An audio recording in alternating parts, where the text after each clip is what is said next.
أعوذ بالله من الشيطان الرجيم. بسم الله الرحمن الرحيم. فلما ذهبوا به وأجمعوا أن يجعلوه في غيابة الجب وأوحينا إليه لتنبئنهم بأمرهم هذا وهم لا يشعرون. وجاءوا أباهم عشاء يبكون. قالوا يا أبانا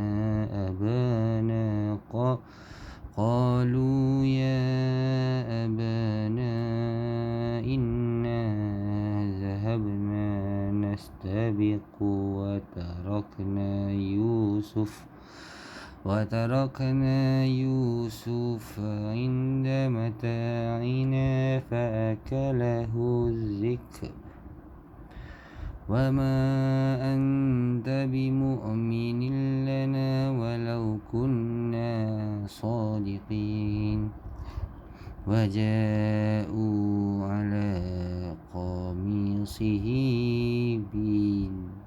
بدم كذب قال بل سولت لكم أنفسكم أمرا فصبر جميل والله المستعان على ما تصفون.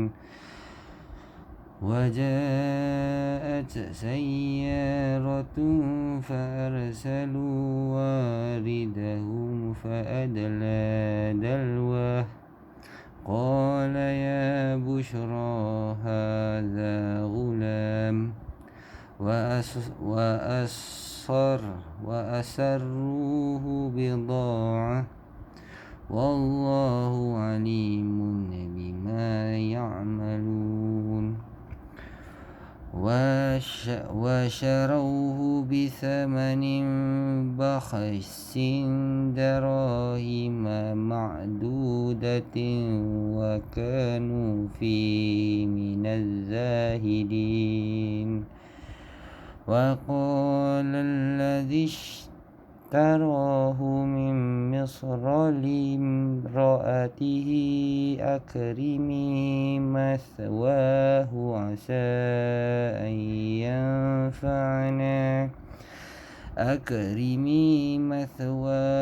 عسى من ينفعنا أو نتخذه ولدا وكذلك مكنا ليوسف في الأرض ولنعلمه من تأويل الأحاديث والله غالب على أمره ولكن أكثر الناس لا يعلمون. ولما بلغ أشده آتيناه حكما وعلما وكذلك نجزي المحسنين. Maka ketika mereka membawanya dan sepakat untuk memasukkannya ke dalam telaga, kami mewahyukan kepadanya, Engkau kelak pasti akan menceritakan perbualan ini kepada mereka, sedangkan mereka tidak menyedarinya. Kemudian mereka datang kepada ayah mereka pada waktu petang sambil menangis. Mereka berkata, wahai ayah kami, sesungguhnya kami pergi berlumba-lumba dan kami meninggalkan Yusuf berhampiran dengan barang-barang kami. Lalu dia dimakan serigala dan engkau tentu tidak akan percaya kepada kami walaupun kami berkata benar. Dan mereka datang membawa baju Yusuf yang dilumurkan darah palsu.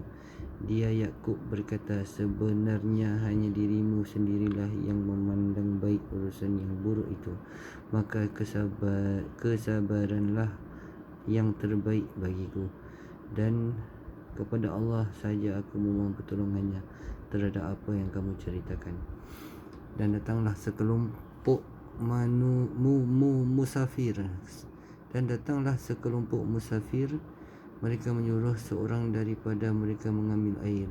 Lalu dia menurunkan timbanya. Dia berkata, oh gembiranya, ini adalah seorang anak muda. Kemudian mereka menyembunyikannya sebagai barang dagangan, dan Allah Maha mengetahui apa yang mereka lakukan.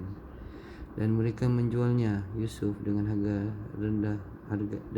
yang rendah, iaitu beberapa dirham saja, kerana mereka tidak tertarik kepadanya. Dan orang Mesir yang membelinya berkata kepada istrinya, berikanlah tempat kepadanya dan layanan yang baik. Mudah-mudahan dia bermanfaat bagi kita atau kita menjadikannya sebagai anak. Demikianlah kami memberikan kedudukan yang baik kepada Yusuf di negeri Mesir, dan agar kami mengajarkan kepadanya takwil mimpi, dan Allah berkuasa terhadap urusannya, tetapi kebanyakan manusia tidak memahami. Dan ketika dia telah cukup dewasa, kami memberikan kepadanya kekuasaan dan ilmu. Demikianlah kami memberikan balasan kepada orang-orang yang melakukan kebaikan. Orang Mesir yang membeli Yusuf itu adalah seorang pembesar Mesir Al-Aziz, biasa dikenali dengan nama Qitfir. Dalam sebahagian kitab tafsir disebutkan nama istrinya Ra'il, dan ada juga yang menyebut Zalika atau Zalika. Namun riwayat yang menyebutkan nama-nama tersebut tidak dapat dipastikan kesahihannya. Melalui ayat ini Allah Subhanahu Wa Taala mengkhabarkan tentang kelembutannya kepada Yusuf alaihissalam, iaitu dia mendatangkan seseorang daripada penduduk Mesir yang hendak membelinya, hingga orang tersebut memeliharanya, memuliakannya dan berpesan kepada keluarganya agar berbuat baik kepada Yusuf. Dia melihat tanda baik pada diri Yusuf dan kesolehannya. Oleh itu dia berpesan kepada istrinya, berikanlah kepadanya tempat dan layanan yang baik. Mudah-mudahan ia bermanfaat bagi kita atau kita pungut dia sebagai anak. Ternyata yang membeli Yusuf itu adalah seorang menteri negeri Mesir. Mengikut Ibnu Abbas, dia bernama Qiftir. Abu Ishaq meriwayatkan daripada Ibnu Mas'ud, dia berkata, manusia yang paling tajam firasatnya ialah seorang menteri negeri Mesir. Ketika berkata kepada istrinya, berikanlah kepadanya tempat dan layanan yang baik. Seorang perempuan, puteri Syuaib alaihissalam, yang berkata kepada ayahnya tentang Musa alaihissalam, wahai ayahku, jadikanlah dia sebagai pekerja pada kita. Surah Al-Qasas 28-26. Dan Abu Bakar As-Siddiq ketika menunjuk Umar bin Al-Khattab sebagai khalifah. Firman Allah tersebut bermakna, sebagaimana kami telah menyelamatkan Yusuf daripada kejahatan saudara-saudaranya, dan demikianlah kami memberikan kedudukan yang baik kepada Yusuf di negeri Mesir, dan agar kami ajarkan kepadanya ta'wilul ahadith. Mengikut Mujahid dan As-Suddi, maksudnya ialah takwil mimpi, dan Allah berkuasa terhadap urusannya, iaitu apabila dia menghendaki sesuatu, tiada yang dapat menolak dan menghalangi atau menentangnya. Dia menguasai segala sesuatu.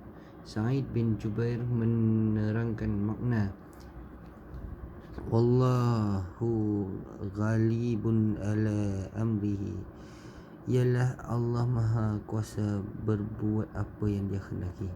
Firman Allah, tetapi kebanyakan manusia tidak mengerti, iaitu tidak mengetahui hikmah yang ditetapkannya pada makhluknya, kelembutannya dan kekuasaannya melakukan apa yang dikehendaki. Firman Allah, Dan ketika dia Yusuf telah cukup dewasa, sempurna akal dan tubuhnya, kami berikan kepadanya kekuasaan dan ilmu, iaitu kenabian yang Allah anugerahkan kepadanya di antara kaum-kaumnya. Demikianlah kami memberi balasan kepada orang-orang yang berbuat baik, kerana dia adalah orang yang baik dalam perbuatannya dan taat kepada Allah. Mengikut Ibnu Abbas, Mujahid dan Qatadah, ketika itu Yusuf berusia 33 tahun. Wallahu a'lam.